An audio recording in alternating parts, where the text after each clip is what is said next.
পরীক্ষার আগে এই যে ভয় লাগে, অ্যাংজাইটি হয় না, এরকম একটা যে কি হবে, টেনশন, যে জানা জিনিস পারবো কিনা। শোনেন, যারা পরীক্ষা খারাপ করেন, আমি বলতেছি আপনি লিখেন এবং মিলায় নেন। এদের বেশিরভাগের একটা টেন্ডেন্সি কি থাকে জানেন? যে আমি পড়ছি কিন্তু পরীক্ষার হলে আমার কেন জানি পরীক্ষাটা ভালো হবে না, বিশ্বাস করেন।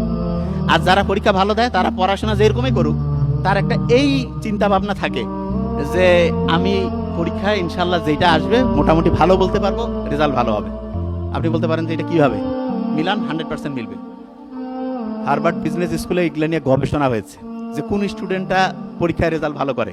দুই গ্রুপের সেম স্টুডেন্ট, সব বৈশিষ্ট্য সেম, দুইটা বৈশিষ্ট্য খালি চেঞ্জ করে দিয়েছে। কোন দুইটা? এক গ্রুপকে বলছে তোমরা চিন্তা করবো আমার পরীক্ষার রেজাল্ট ভালো হচ্ছে, আর এক গ্রুপকে বলছে যে তুমি চিন্তা করো তোমার পরীক্ষার রেজাল্ট খারাপ। যেই গ্রুপ চিন্তা করছে তার পরীক্ষার রেজাল্ট ভালো হচ্ছে, তারা 11 থেকে 14% নাম্বার বেশি পেয়েছে। এক আরেক গ্রুপকে বলছে যে তুমি কি করবা, সবসময় মন মরা হয়ে থাকবা, মন খারাপ, ভালো লাগে না। আর আরেক গ্রুপে বলছে তুমি সবসময় হাসি খুশি থাকবা। যেই গ্রুপ হাসি খুশি ছিল প্রত্যেকটা স্টুডেন্ট নাম্বার বেশি পেয়েছে। তাহলে আমরা যদি পরীক্ষায় ভালো রেজাল্ট করতে চাই, বেশি পরিমাণ হাসি খুশি থাকি, তাহলে এটা আমাদের জন্য ভালো না খারাপ?